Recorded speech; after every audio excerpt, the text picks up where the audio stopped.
David Cohen, Senior Solutions Engineer for Snyk. Can you tell us a little bit about your company? Sure. I work for Snyk, and we're an application security vendor, and we're focused on developer-first application security. So from traditional coding standpoint, we have been really leading that charge.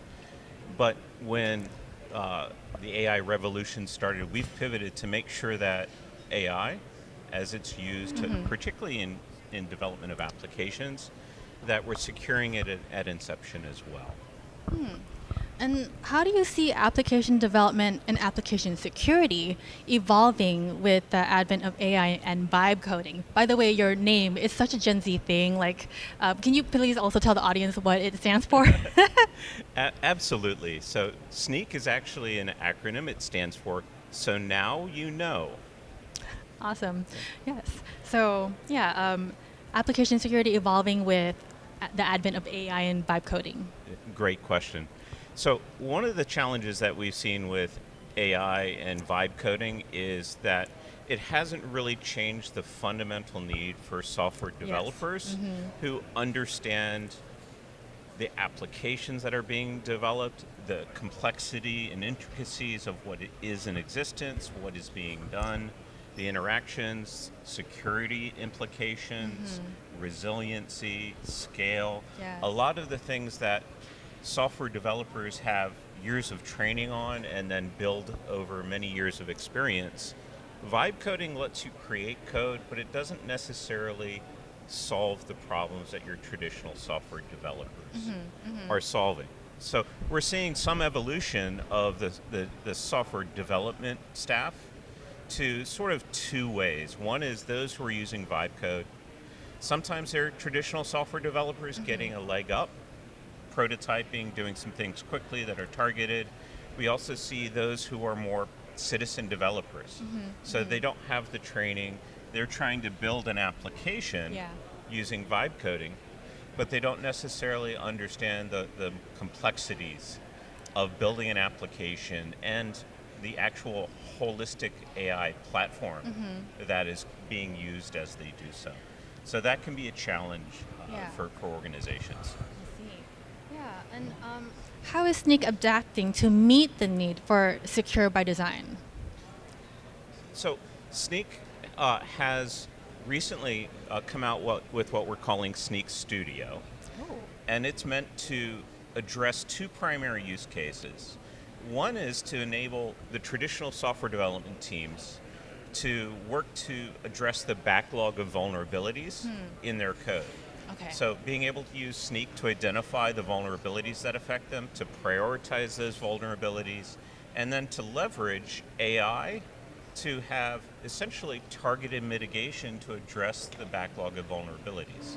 It's not uncommon for our customers to have hundreds or even thousands of vulnerabilities that have been in the code base for some time. Yeah. So being able to go back and address those is really valuable for many teams. In addition, we have a use case where we're supporting those who are doing vibe coding, because when you generate code, it all depends upon your prompts, the output, your skills, but we're trying to automate that so that when code is generated, we have rules, guardrails, if you will, that say, after generating some code, scan it with Snyk. If there are vulnerabilities, have AI drive mitigations and fix those vulnerabilities as best as possible so that you minimize the vulnerabilities without having to have the actual developer or AI vibe coder actually implement anything on their own. It's built in to that so that it's secure at inception.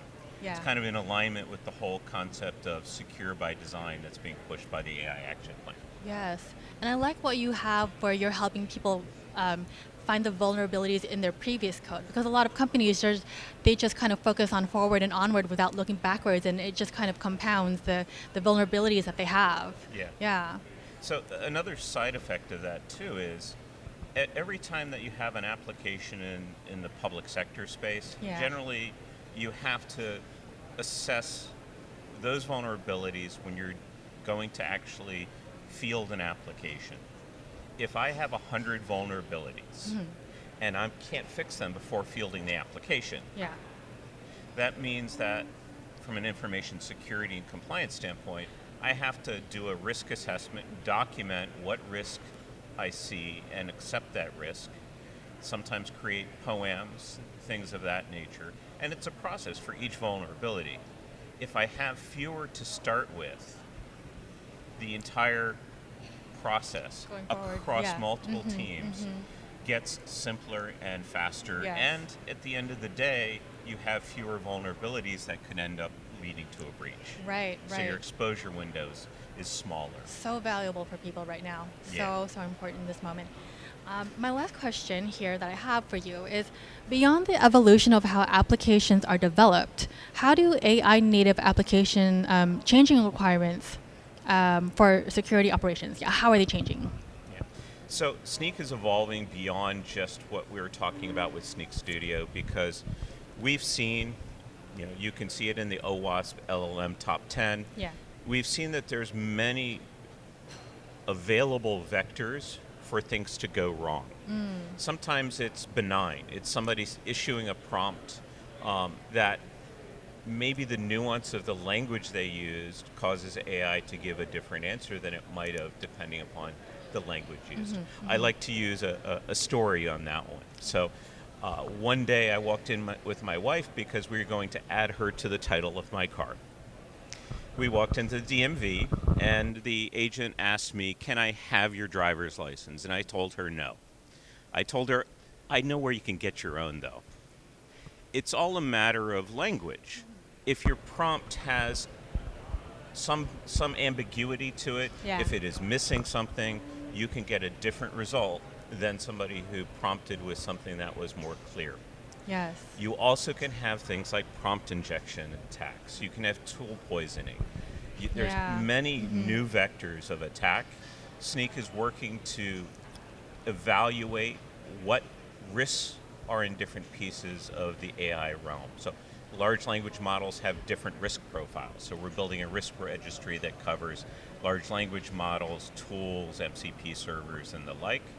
We're building tools that scan to identify what access is given to different tools, so that if it has access to something private and can send something to something public, you want to know about that risk. Yes. And then we're longer term working on how do I actually mitigate and prevent issues.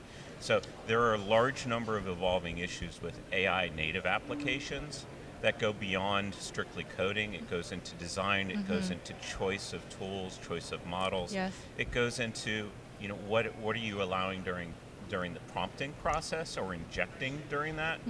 And what are you ultimately doing to safeguard information that is retrieved and prevent things that you need kept in-house from Right. going out? So Yeah. we're working to solve many of those problems. Part of what we've been innovating on for the past 6 months or a year or more. Yeah. And we're actually working on that actively, and I can't wait to see it personally, because I see the need very much. Yes, I agree. Well, thank you so much. And so now you know. Thank you.